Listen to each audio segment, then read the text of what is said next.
specifically Vedic astrology that I learned from my gurus and my teachers in India, and numerology, and the genetic codes, and create blueprint charts for people, especially star seeds, to help them understand their role or their mission here on the planet, especially at this potent point in time, because we are at the crux of the change of our world, and a lot of us are here as volunteer souls on mission, and we know that deep inside our hearts we understand this, but we at the same time sometimes we're trying to understand the in-depth nitty-gritty of the exact type of mission that we're on, and that's where I come in and I help with this blueprint. But apart from your mission, there's so much else that comes in a person's astrology. When a person is born, they seal in their um, their life in this third dimensional matrix for this particular time from their date and time of birth, because the soul has the ability to abort mission until they're born, right? There's sometimes they're stillborn babies like that, but and once they are, and of course it is, the soul has chosen this based on their life choices, the lessons they need to learn, their karma and all of that.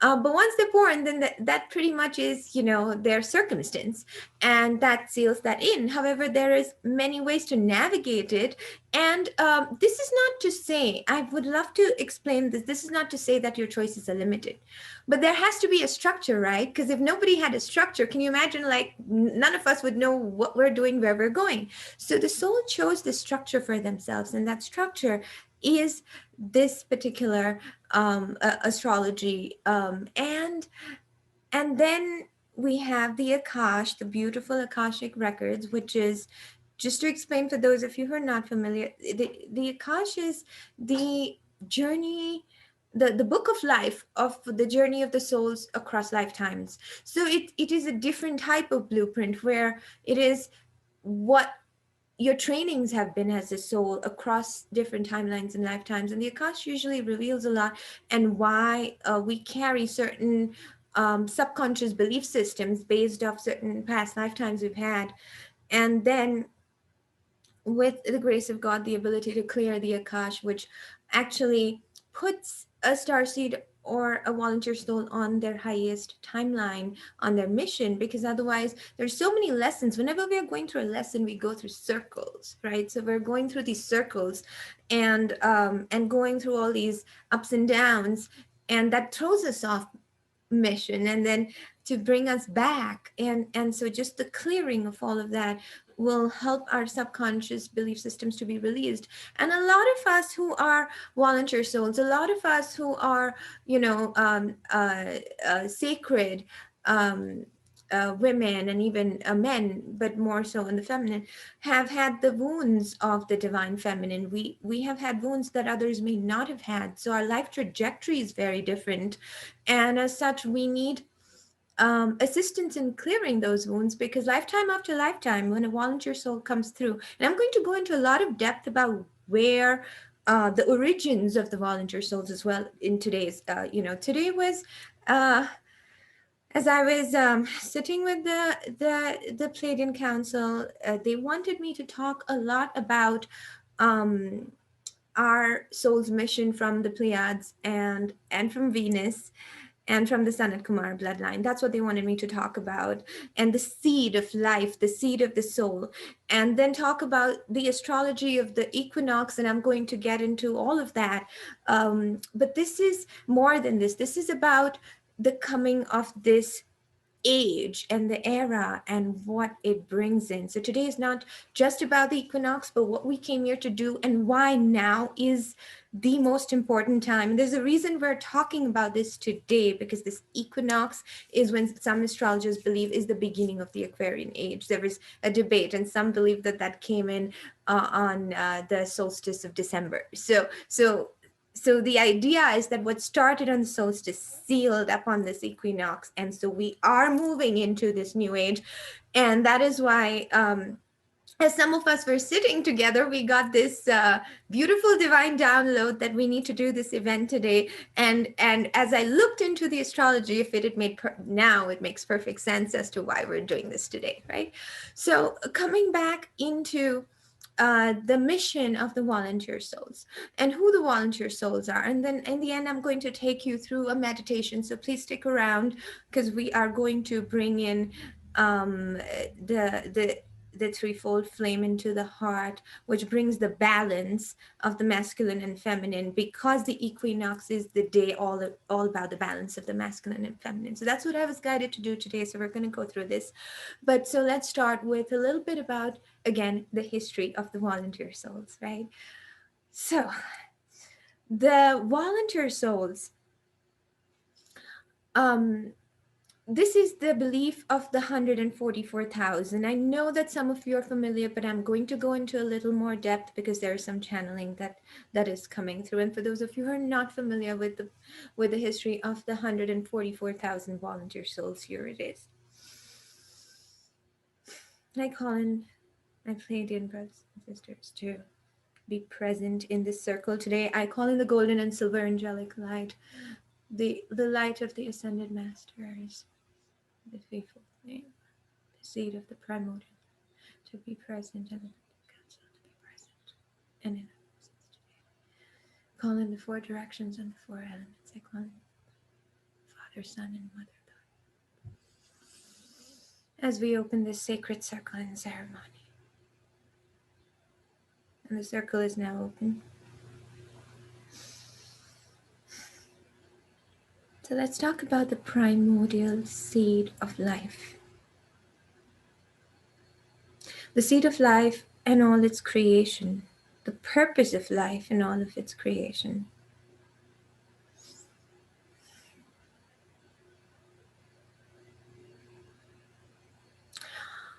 Long ago, when the earth was on the brink of destruction, the ascended master Sanat Kumara decided to come through, and he is known in many different names in many different religions, and in the Hindu Vedic religion, Kartikeya Sanat Kumara, and there are many. He is known as the eternal divine father, the ancestor of Adam. He is known as the one who brought in the bloodline of David and Yeshua. And there are many different ways in which he is known. But he decided to come in with 144,000 volunteer souls on the planet. And when I talk about souls coming into the planet, it is not necessary that all souls come in the same linear timeline, but these souls decided to leave the utopia that Venus had created, because it had reached the peak of utopia, the peak of civilization, where no further evolution was possible. And as such, these souls decided to come in to the planet Earth, where there was still a lot of room for evolution, and come in and help out and sow the seed of what is called eternal love. And when we talk about love, we're talking about the highest form of love that drives the factor that makes us all human. And this is the seed that they decided to come and sow. In the etheric city of Shambhala, which uh, now currently is said to have the location close to the Himalayan mountains near India and Tibet. But this is an etheric city, so it exists in another dimension at this point in time. And as they founded the pillars of this beautiful city of light, bringing in their light into the earth and anchoring it into Gaia, they taught, these souls are here to teach about unconditional love to human beings. And over they have taken birth to teach about this unconditional love to human beings. As they talk about this and as they teach about this, they have of course faced a lot of different resistance, and it hasn't been easy for them to come through here and talk about this from time to time.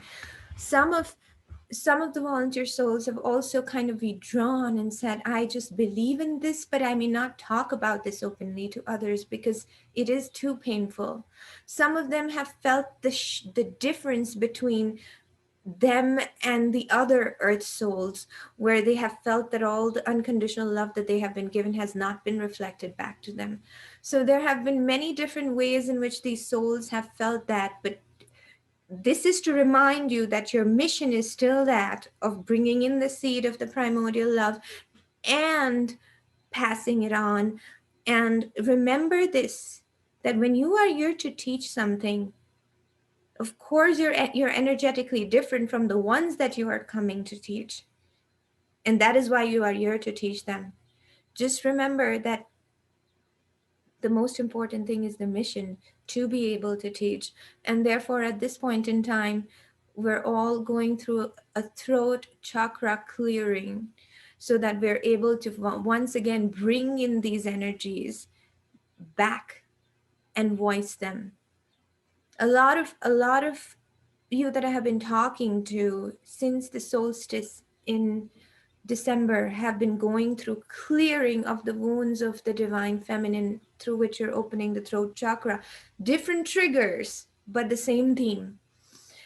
And the reason behind that is, as we move into the new age of Aquarius, this is needed for us to come into mission and to be able to speak our truths. And by speaking our truths, we bring in this message of love that we bring in. And why is this needed at this point in time? Because Gaia is once again at this brink where the shifting of the ages is happening. And as such, this message that San Kumar and his 144,000 brought in is once again coming here to be highlighted. And that is why all of us have been born again through this shift. Remember that the soul can decide to completely skip a certain era and come back to Gaia after another 500 or 1,000 years. But there is a reason we are all here at this point in time right now, is in order to bring this shift back again. And therefore we are here, and therefore we cannot forget our primary message, and we cannot hide behind any of our wounds anymore. And yes, we, whatever wounds that have come across, whatever wounds of the sacred feminine, whatever witch wounds, whatever wounds of abandonment from the collective, or judgment or limitation, all of these wounds are here to be cleared. And as such, I call in Archangel Metatron to come in and open the collective Akash of the 144,000 souls. When we ask Archangel Metatron, we put in our request to please erase from the collective memory of the volunteer souls any wounds from across all timelines and lifetimes, as we put them on their highest timelines, and as we erase this so that they are reminded of their original blueprint as it was created by Source at the soul's origination. We ask that these wounds, the wounds of limitation, the wounds of judgment arising from the collective consciousness, be fully and completely erased across all timelines and lifetimes. And we ask the Divine Mother Kuan Yin to come in with her dragons.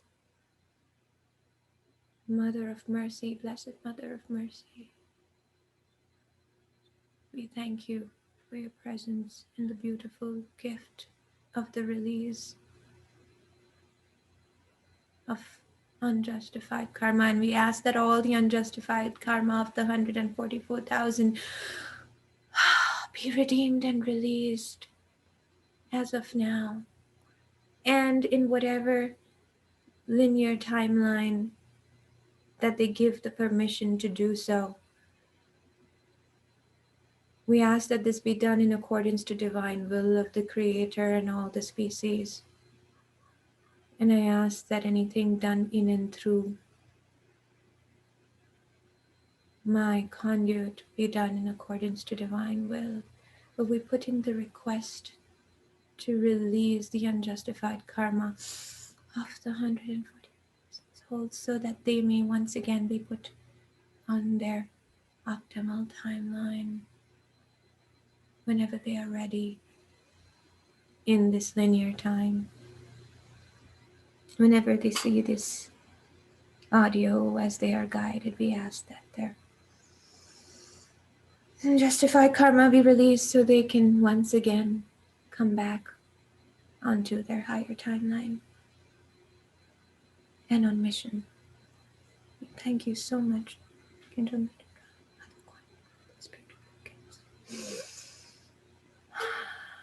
We bring in the violet flame, this beautiful seventh dimensional violet flame that clears all negativity, all negative imprints, all subconscious imprints, all karma. We ask the beautiful violet flame to be released through this conduit into the soul's trajectory of the 140,000 to release anything that is in their way of coming into mission, if it is in accordance to divine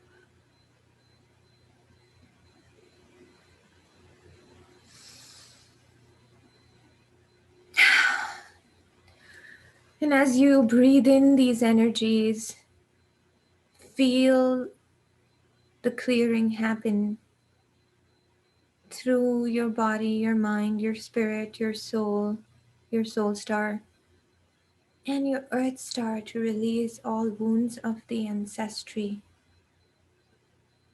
For you no longer need to carry the subconscious wounds, not just from your soul's trajectory, but also from your ancestry.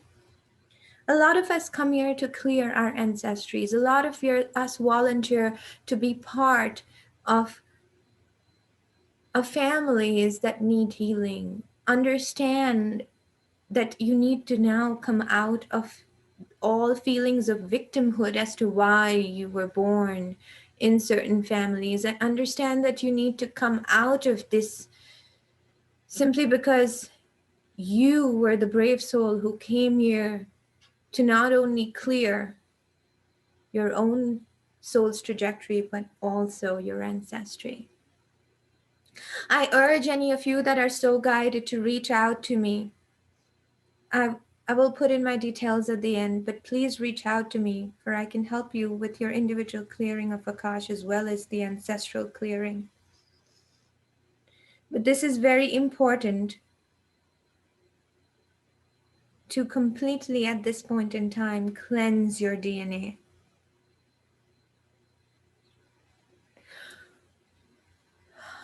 Thank you so much for helping us with this collective clearing.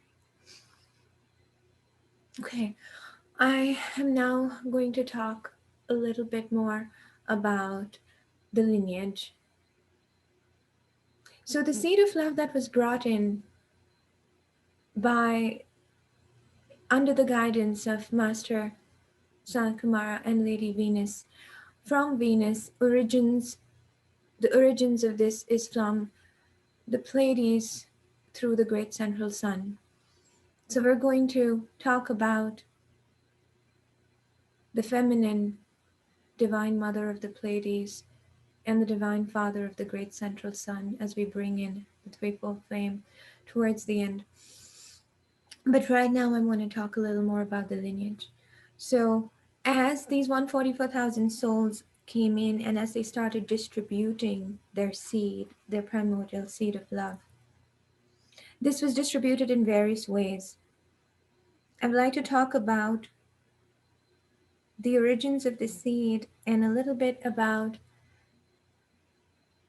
the area around Israel and Egypt and why that was always under attack and why that was the area for the seat of the primordial life. It is in Sanat Kumara's lineage that we have King David who was brought in and asked to be made king by God, as some of you know. Now, let me just tell you that none of this is religious. We're talking about, this is talked about in various religions. This is also spoken of in a different way in the Vedas. But we're talking about the primordial seed and how it passed on. So we all know that King David was not was anointed by God himself, in the sense that he was not in the bloodline, but he was asked to be put, he was a shepherd boy who was asked to be put in as king because of the download through the seed of life that he had. And then Solomon followed. And then through and and 14 generations down we had Yeshua, who was the epitome of the seed because he was the perfect combination of the divine masculine and feminine. And as he brought in the seed in his, through his teachings of love, there is a reason his teachings were that of love, because his teachings were that of Venus, because his teachings were that of the Pleiades.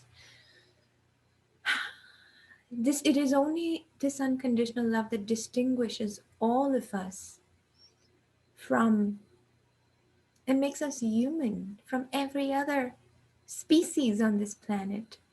Our intelligence, the amount of this body that we have, the amount of intelligence the bodies have, the way the neurons interact, everything, science has seen how magical this body is. We have seen how when we act through the power of our will, you could have somebody who is in a hospital terminally ill, but through the will they survive a lot longer. And then you have seen that there are people, when they do not have the will, how they perish. When you have been, some of you have experienced sending healing to people who are not able to take healing, and that is the power of the human will. And through that will, we can use this will to exercise anything. We can use this will to create separation, or we can use this will to create love. And why is this so important at this point in time? Remember that as this planet is on the brink of war, if we do exercise our will for destruction, if a planet brings itself to its complete destruction internally, then we have a law where other species, there's a law of non-interference that is no longer valid once the planet themselves brings themselves to destruction. And this is the only way to save that from happening, is through this divine love. And we are here to teach everyone else about this divine love. So we cannot turn our heads away from love. Any bitterness we have from all of the times that we have tried to help everyone and were burnt at stake needs to be released, because we are still going to try and teach them, and that is what we are here for. Remember the redemption that Yeshua brought. Even as he passed, as his spirit passed on from the cross after the crucifixion, he redeemed all the souls that brought him to the cross. He redeemed all of them, and as he went up, all of them went up with him. And he said, "Forgive them, for they know not what they do." And there is a reason that he said that. So remember, this is the most important piece. Forgiveness and release is what will redeem you of all of the past lifetimes in your Akash. It is only through your will, for we can erase things from and clear things from your Akash, but it is only your free will, because that cannot be overridden. So it is only through your free will, when you exercise that forgiveness and when you completely allow the violet flame to release all of those old wounds, do you finally come back into, through redemption, you come back into love. Through redemption, they come back into love. Through redemption that the Magdalene, the sacred feminine, brings you, come back into the love that the sacred masculine taught you through as Yeshua.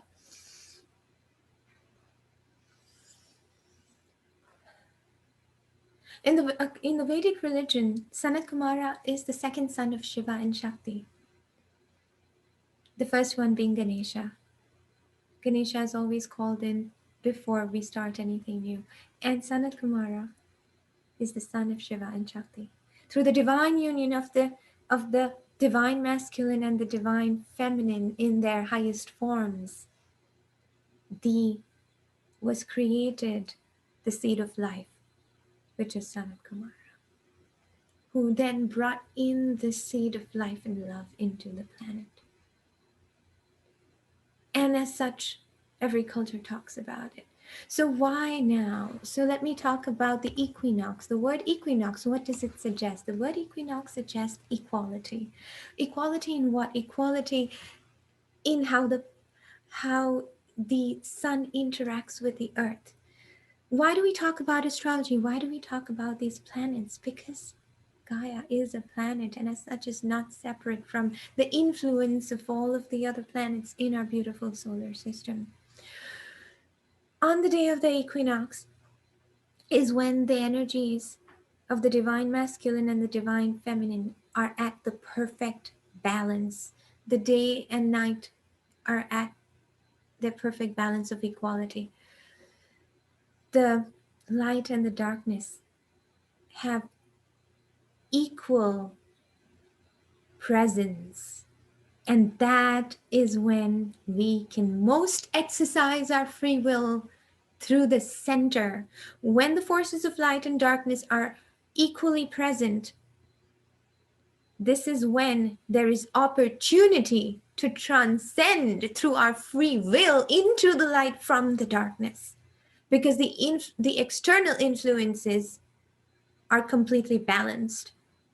And that's why, as human being, we have now it is only our free will that is at play to be able to make that choice. The way the sun is aligned in the northern hemisphere at the time of the equinox is when it is it is completely centered in the equator.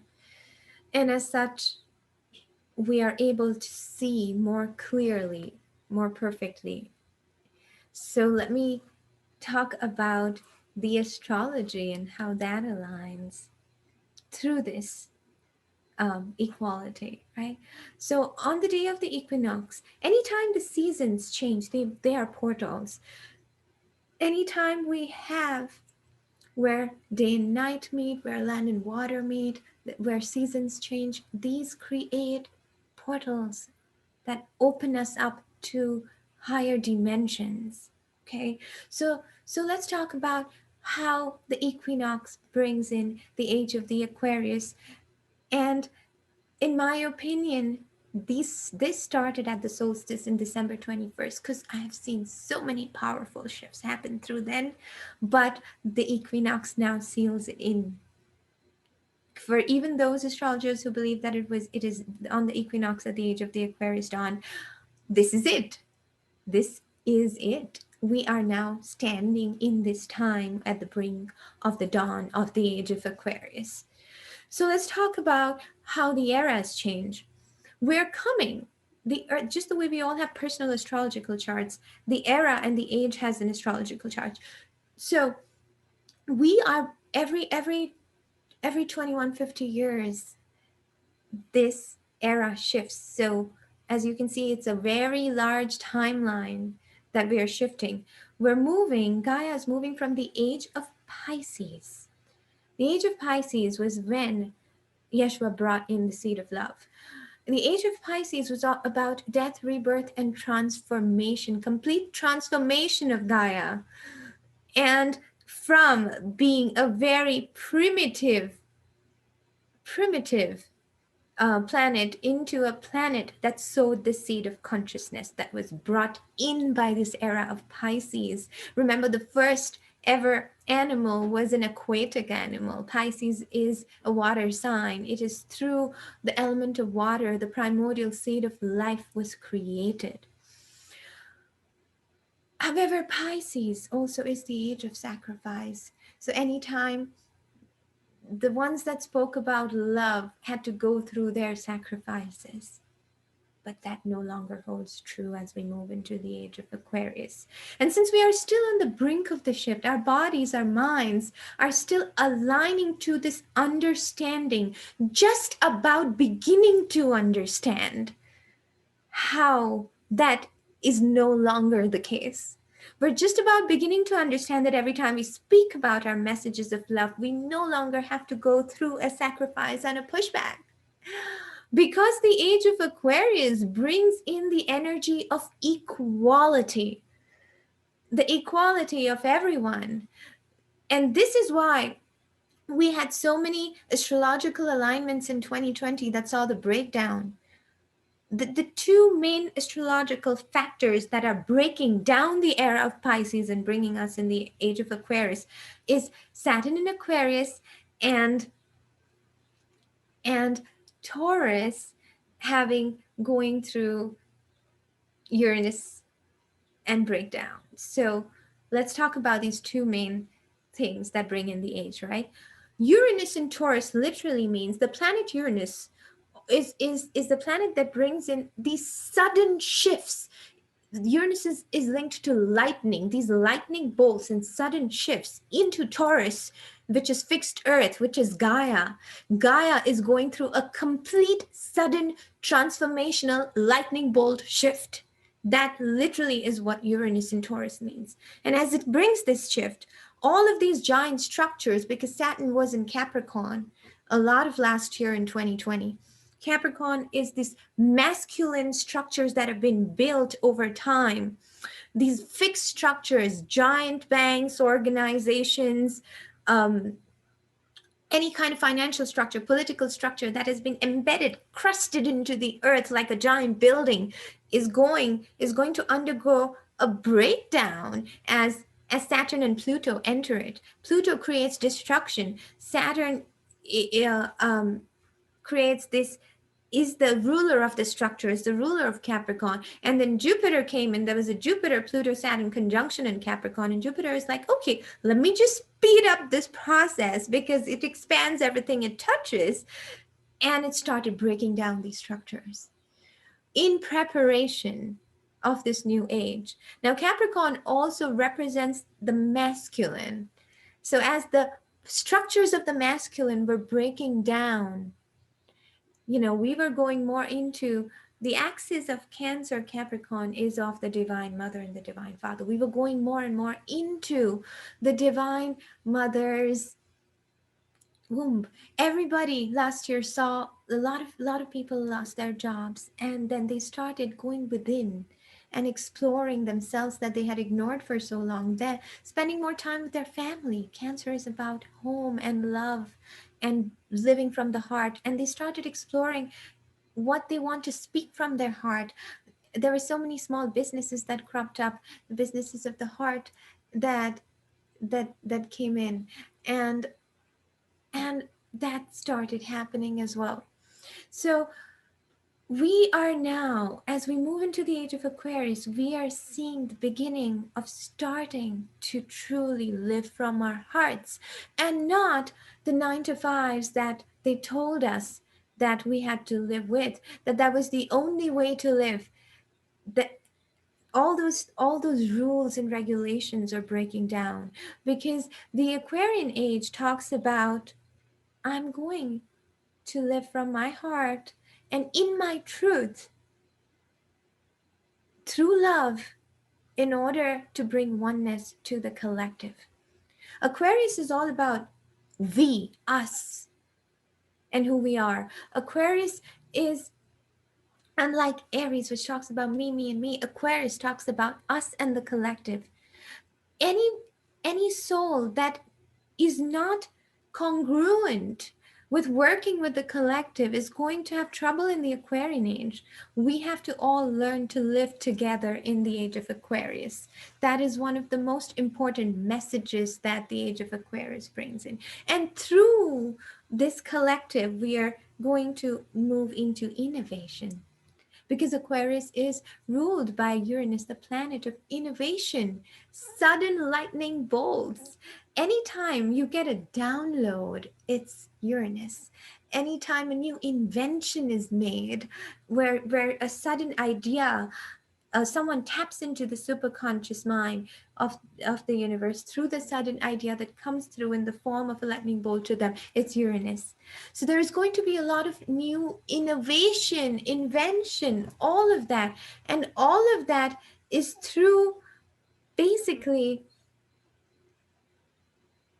in bringing in this Aquarian age. So we're going to also, because Aquarius is an air sign, we're also going to see a lot of invention in aviation. And spiritually, what this means for us is we're going to have more and more communication with our star brothers and sisters. And I will not be surprised if science finally acknowledges more discovery of starships, because they say that any time the time a planet is discovered, it is when the consciousness is ready for it. A new planet, Eris, was discovered beyond Pluto when very recently. Now, Eris is the counterpart of Mars, who is the warrior goddess. Eris bring she fights, but she will only fight for a cause, unlike Mars. So when Eris was discovered, that was the universe telling us that our consciousness is now ready for the divine feminine to rise. So basically, with all of these discoveries being made, it's whenever the human consciousness is ready for it. So we're going to see a lot of discovery made in the realm of not just air, but space during the age of Aquarius and the era of Aquarius. So I'm now going to talk about the second most prominent astrological alignment that brings in the age of Aquarius. That is the Saturn and Uranus combination. This combination causes discomfort, and that's why I want to talk a little bit about it. So what do I mean when I say it causes discomfort? So Saturn is the disciplinarian. It likes structure, and it creates structures and boxes for us to adhere to, right? And Uranus comes in and shakes that box. It is complete disruption, right? So through this discovery, we're talking about that there will be some discomfort that happens as this alignment comes through, and as such, any shift cannot happen through without this discomfort. And that's where we come in as volunteer souls, as we are here to provide that comfort as people feel this discomfort in the shift, to soothe their senses through the love that we bring in through our consciousness. Okay, so the shift is happening, discomfort or not. The structures are breaking down, discomfort or not. You know, when COVID came through, it came through, right? So, and in whatever form the shift happens, we're not done yet. The shift is going to continue until 2032, and it started in 2012, and 2020 was at the center peak. So we're just passing through the peak, and therefore, at the end of passing through the peak and all that preparation stage of 2020, we then, on the solstice of 2021, entered the age of Aquarius. So on 2021, at the solstice, what happened was at the exact time of the solstice, not even just the date, at the exact time, we had a conjunction of Jupiter and Saturn in Aquarius. And a lot of people viewed this celestial events in the skies, and it was a big deal. And there's a reason it was the big deal. It was not just bringing in a shift of a year, a shift of a month. It was bringing the shift of the entire era. That is 21, about 2,150 years. So as Jupiter and Saturn were conjunct at exact 0 degrees Aquarius, that brought in the Aquarian age. A lot of people since then have seen any wounds around the axis of the masculine and feminine come up. And through the trigger of these wounds, we have moved into the the strength of our feminine. But first, there was the entire revolution that happened inside you where your divine feminine rose. But at the end of it, there was a balance that was created because we went through our wounds. Anytime we have a wound, we cannot just say, okay, I'm going to slap another layer on this wound and then ignore it, which is what we have been doing for so long. And so this time around, we actually looked at our wounds. Whatever the triggers were, for everyone, they were different triggers. Those triggers brought us, and we looked at our wounds for the first time. And as we opened that can, there were so many that came up. And then one by one, we went into putting the balm and healing it.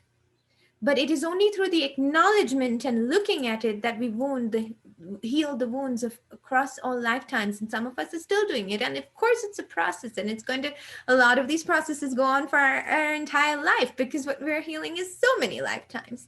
But for the most part, as we healed those, we then finally were able to come into peace with them. And through coming into peace with them, were we able to bring in forgiveness.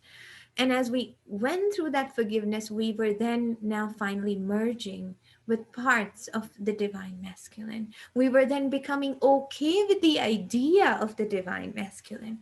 And that is what it means when we say the merger of the divine masculine and feminine. It is only through acknowledging the wounds of our feminine that we can go into this merger, because without that, the acceptance of the masculine is always at odds in our subconscious. We may not be having that this consciously, but this is all happening in the subconscious. Now, this is at a personal level. What is happening at the collective level? Like I said, big structures are breaking down.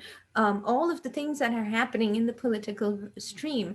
Finally, there are so many revolutions coming through where people are talking about freedom and sovereignty. And freedom and sovereignty is nothing but speaking from the heart, and then speaking from your feminine. So this is what is happening at the collective level with the era of the dawn. So now, why are we talking about this on the equinox? Is because, like I said, some astrologers believe that the age of the Aquarius is brought in when the sun moves into Aquarius, which happens towards the end of February, right? When it literally moves into the sign of Aquarius, and then on the day of the equinox. So what I believe is what started on the solstice is now coming to a midpoint, or a balance on this equinox. So now we're finally at the point, as we went through all our purges, we're finally at the point where our masculine and our feminine are feeling more balanced. And so now, as I talk about that, let me talk about what is happening, right? We're almost about the next full moon, which is on the 28th next week, is in Libra, which is the sign of balance, right? I'm not surprised how everything always aligns in the planetary realm. So we have our full moon shining its light on Libra, which always talks about the balance. And Libra is the balance of the masculine and feminine, of the me versus we, of the light versus darkness, of the yin versus yang, right? And 2020 numerologically was the sign of balance.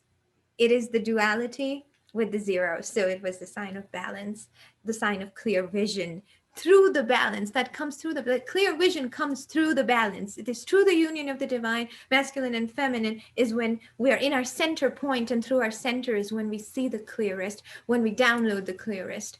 Okay, another thing about Libra is it is also an air sign, so it is adding to the kick of the dawning of the air era of Aquarius and the space era of Aquarius. Okay, what's also happening on this full moon is that there are the number 13 is highlighted with the 13 degrees. Now, it's not just highlighted on this full moon, but for the last, I think, 4 or 6 full moons, we had a 13 degree. So what is the 13? The 13 is the number of the divine feminine. We have 13 lunations in a year, we have 13 weeks in the season. So this is the number of the divine feminine, which is being highlighted. Again, the rising of the divine feminine through the age of Aquarius. This is what is being highlighted. But there is also the number 8, which is being highlighted in this lunation because of the 8 degrees of a kite that's forming. So the 8 degrees is about, the number 8 is about abundance, but it is also about structure, because it's the double of 4. But it is not the structure that the 4 brings in, not the limited structure, but the divine structure, which then brings in abundance. So it's talking about solving real problems that lead to abundance. So it is about using our mind to solve any pending issues that actually create this abundance. And that's what that number 8 is talking about. So in a sense, it's a very masculine number. So the combination of the 13 and the 8 is again talking about the balance between the divine masculine and feminine. I mean, I can go on and on because there's no coincidences in nature. There's just so many alignments that not only are talking about it, but have been talking about it. You know, the number of portals that we saw that were open in 2019, preparing for 2020, and all of these were all preparation years to move into the age of Aquarius.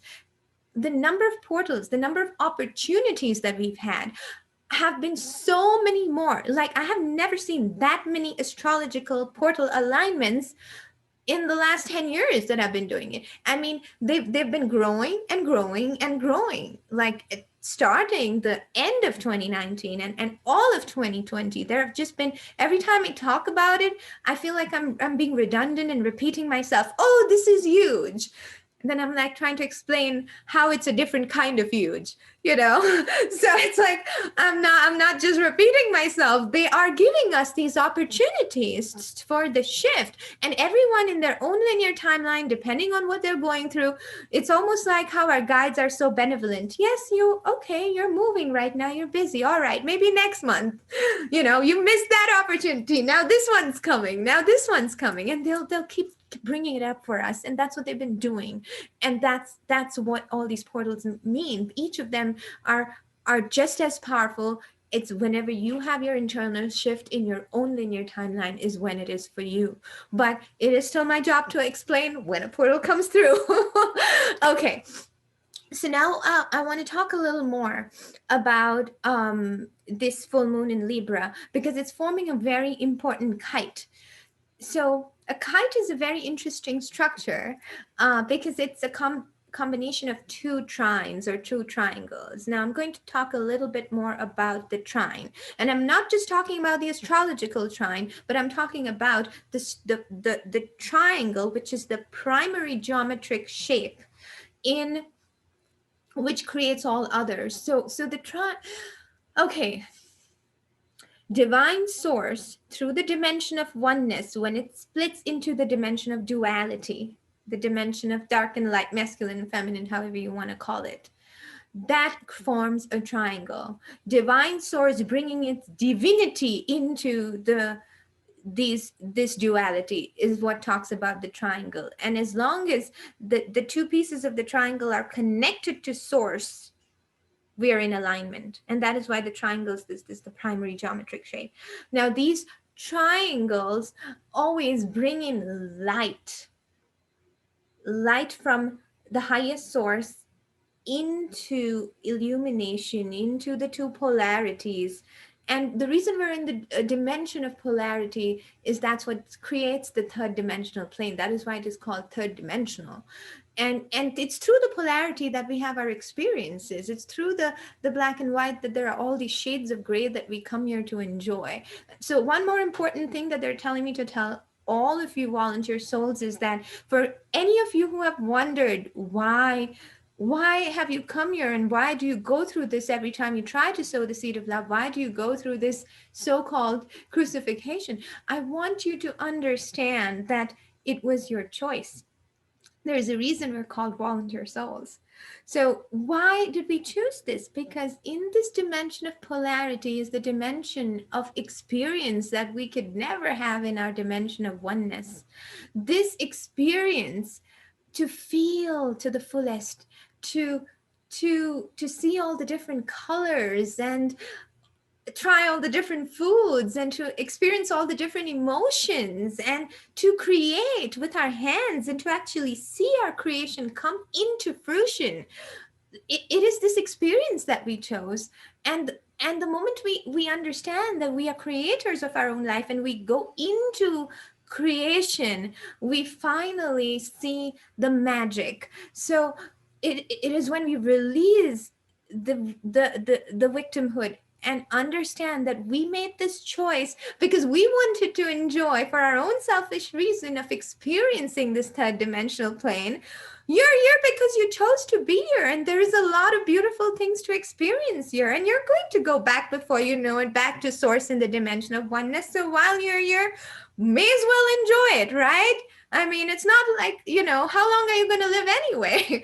So please be present in this moment and enjoy this presence, enjoy this dimension to its fullest, knowing that without losing sight of the fact that you still are here on mission. And so you have the full right to enjoy every color, every season, everything that this beautiful world has to offer, as long as you do it in co-creation with divine will. And do not forget that you are here on mission and target, and as long as you bring the balance between your indulgence and your mission, the two polarities again.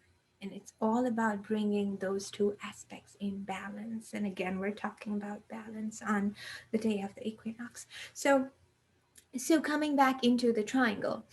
So the triangle brings in divine light from divine source into the polarities in order to bring the polarities in balance. So we have two trines going on right now, and the two trines together form the kite. So the first trine that's going on, we have a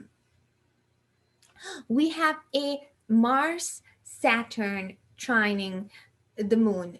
So okay, now this is as masculine as it can get. Saturn, the disciplinarian, Mars brings in its mojo and its energy, and it's trining with the moon, which is the feminine, right? So this particular trine is telling us and talking about the discipline.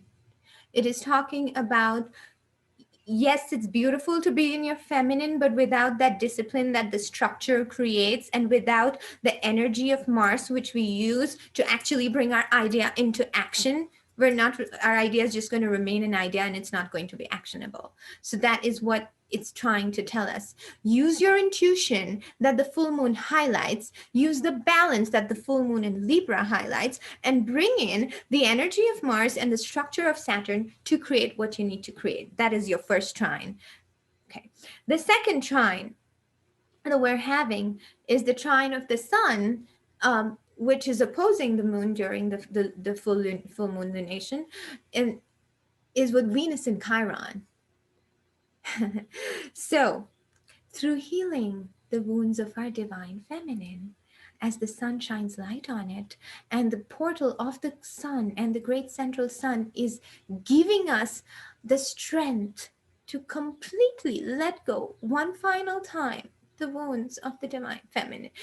It will go when you allow it to go. You no longer need to hold on to them. It is when you allow the forgiveness, it is going to happen. So it is up to you. What they're saying is it is up to you. But this is another chance and another portal and another alignment that really brings you the opportunity to fully and completely let go of all the wounds of the feminine, to bring into balance the masculine, because you need both sides to accomplish any mission. Your intuition, your ideas, your beautiful channeling that comes in through your feminine is incomplete until those ideas are actually actioned through the structure and the strength that the masculine brings. And then you action it, you bring it to the world, you take all the steps that are necessary. So many spiritual people are like, oh, I'm so great with my divination, but I'm not so good with my marketing skill and this and that. We get that. What we're trying to say is it's time to to learn what you haven't learned. It's great to be comfortable and sit in your comfort zone, but it's also important, just as important, to get out of your comfort zone and do what needs to be done to bring that into balance. And as you bring those two triangles together, it forms this kite. And the kite is what gives the the the kite lifts up and flies up in the sky, but not without the tension of the string. So use the tension of the string, use this discomfort to then lift off and fly up, and just that is what's going to help you take flight. And very interestingly enough, this kite happens on the full moon in Libra, which also talks about balance, which is right after the equinox, right? No coincidences. So again, this is the time to for all of you to bring in and come back into that balance and into that center. So now that I have spoken so much about it, let me now go into the meditation and bring in this channeling. So now would be a time to get comfortable, make sure your spine is erect, make sure you're in the present moment, leaving everything from your day, from leaving all your worries and cares behind and coming into your center. Close your eyes and take in a deep breath.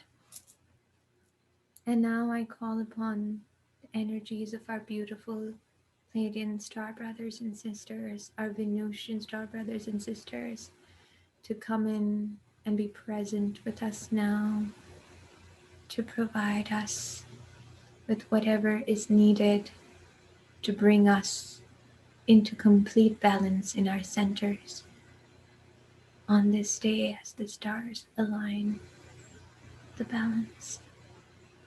I call in Santa Clara and Lady Venus to be present. I call in the archangels to hold space and shield our energy fields as we do this in our homes.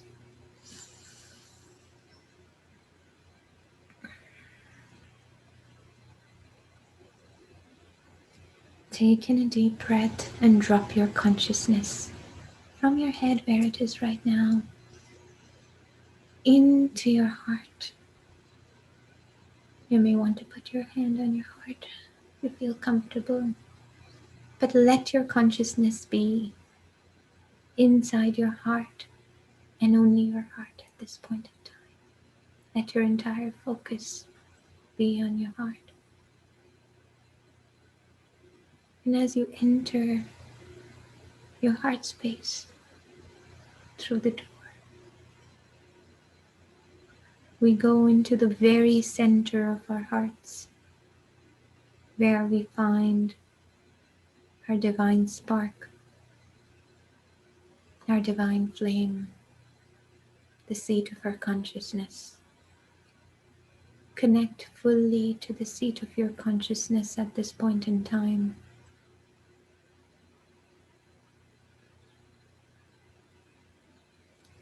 We bring in the violet flame of transmutation, this very high seventh dimensional tool, to come in. And we now merge this violet flame into our hearts, completely flooding our heart space, releasing from our heart space anything that does not belong, any darkness from the heart, any grief, any sorrow. All of it is now being rinsed in the violet flame. All this blackness starts releasing as the violet takes over your beautiful heart space and transmutes from it anything that is not of the light, anything across ages, timelines, lifetimes. All wounds are being released now.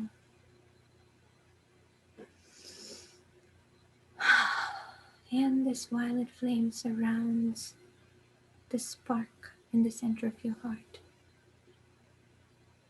protecting it, releasing from it any inhibitions, any crusting that stops this spark from shining. And it is now being released away from your heart and out of your energy field. And this violet flame expands to now cover your entire body and your entire energetic field. And as you enter the violet flame, you feel it take away everything that does not belong. Just let it go. Let it all go. Let it burn. Surrender to the flame and see it lift. Lift away all that does not belong and take it and transmute it into light. Surrender, for it is now time to let go. This is the first step to bring in the new. As the seasons change, as the eras change, we come back here again. But this time we release all the old wounds so we can completely and fully be in our heart space and live through this divine spark of the heart. And anything else goes into the flame. We thank the keepers of the violet flame to help us transmute all of our wounds, our griefs, and allow it to go in the ethers. We thank you, we thank you, we thank you. Kadosh, Kadosh, Kadosh, Kadosh.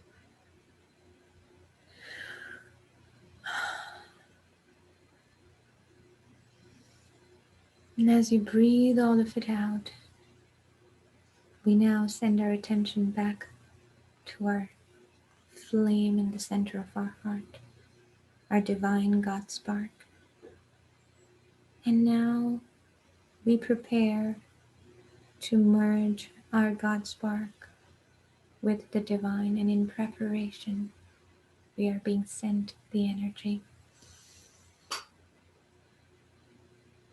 We bring in the divine blue flame of the Creator's will, the Father, the divine masculine flame. The etheric blue flame comes in and merges from the portal of the Pleiades. It merges into the spark in the center of our hearts. We see the merger of the divine masculine flame of will. The blue flame merges with our God spark, with the flame of our hearts, and dances with it until it completely is absorbed. Breathe in this blue flame and let it merge with your God spark. This is the flame of the Divine Father, the flame that brings us strength and willpower to continue on our mission.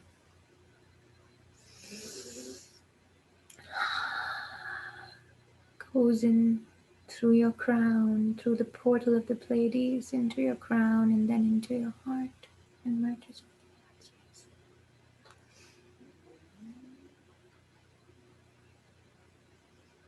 Breathe in every essence of it. Take in its wisdom. Know that its wisdom is now yours. Know that you can action this wisdom. Breathe it in and allow it to integrate with every cell and every DNA of your body.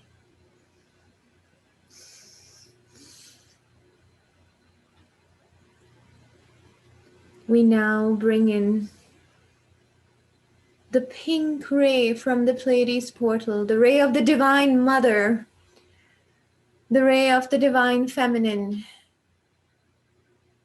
At its highest form, we bring in the pink ray, and as this pink ray comes in through the Pleiades portal, through your crown, enters your heart space.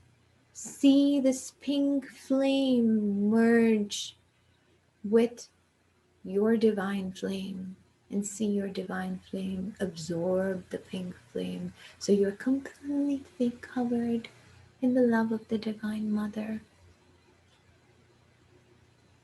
And you are reminded of this love that you are bringing to the world at this point. See it come and sit as another petal of the flower next to the blue ray, surrounding your God spark. Breathe this flame in and know that this love is now becoming you. And as this love touches you,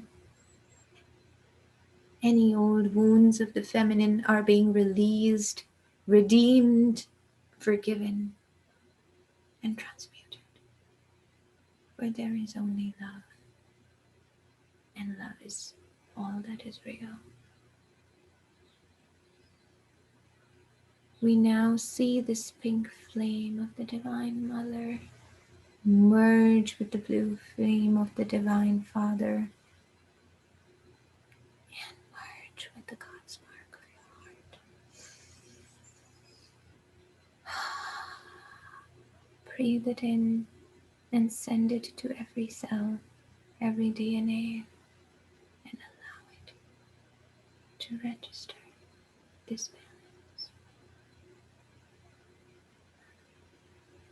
And we now bring in the golden yellow flame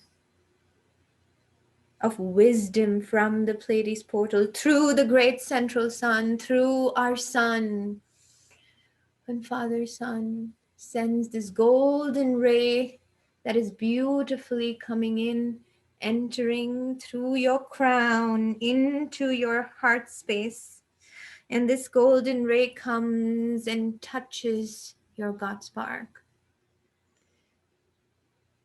And through the merger of the divine masculine and feminine rays is this ray of the sun of wisdom that is now created and activated in the seat of your soul, in the center of your soul and your God spark. And you see this golden ray merge with the pink and blue rays and create the threefold flame inside your heart, inside the very center of your heart, merging with your God spark as you become this threefold flame.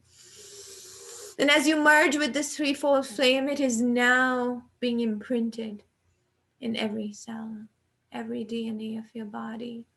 You are the divine love. You are the divine wisdom. You are the divine will. And as co-creator, you shall now execute all of these and made manifest as per your free will into your current third dimensional reality. We have planted the seed inside you, and it is up to you to exercise your free will to bring it into your dimension now. We send you all of the energy to reactivate the seed of Sanakumara, to reactivate the seed of the Pleiades, to reactivate the seed of Venus, to reactivate the seed of divine love. Go forth, divine souls, on your mission and enjoy every moment along the way. For as long as you stay in balance, and for as long as you remember to reactivate the flame that brings the balance anytime you go off balance, you will be reminded of why you came here. We are always here with you. It is up to you. It is up to us. It is only up to us to bring in this flame again, to save this world once again. You have done this many times before, and it is time to do it once again. We are truly the ones that we have been waiting for, and we are fully and completely connected directly, and we have help. And with the threefold flame of divine love, wisdom, and will, and divine power reactivated in your hearts, you are now reminded of this again, where the age of Aquarius has dawned, and it is now time to come to fulfill what you came here to do. We thank you, as always, for your service, and we are always here to support you. Remember, this was our collective mission, so we are never separate from you. All you have to do is ask for help when you need it. But whatever you do, do not let anything take over your spirit and dampen it. Do not let any forces of darkness come close to you and take you off your joy, your love, your mission, for you have the right to all three at all times. Anytime you feel that is happening, just bring in the beautiful violet flame to assist, for the keepers of the violet flame are around here to assist. We already helped release your collective Akash from unjustified karma and wounds of the family in the beginning of this session. So you know now that you are clear and free. And it is time. Go forth, soldiers of light. Go forth, keepers of light, and pass on this flame to everyone you touch, here and beyond. We thank you. And we admire you, for you that are on earth have been through much, and that is why we always want to be here for you, because your jobs are much harder than ours. So we acknowledge you, brave souls. We acknowledge you for everything you have done, and we thank you, and we want to let you know you're always here. This is the collective message from the Pleiadian Council. We thank the council, and we thank the keepers of the flame, and we thank the keepers of the seed. The primordial seed is now within you to bring forth. Thank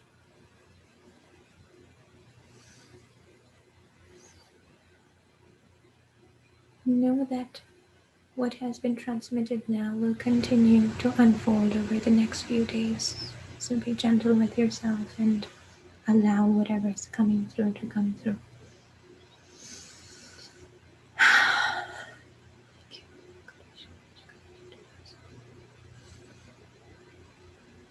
I thank you all for listening, and for anybody that feels the need to clear their Akash, I am here to help, or to realize their fullest blueprint. Feel free to reach out to me at, I'm going to put in my email in this chat, Firebearer Wellness.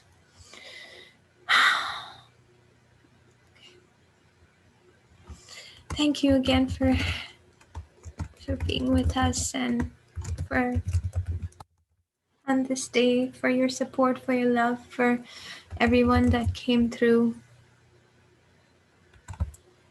Thank you again. For understanding how we are just about entering the age of Aquarius today, and nothing that came through was coincidental, and there's a reason we came together to do this. And I just also want to thank all my beautiful sisters that allowed this to happen. So thank you, all of you. I love you so much. Thank you.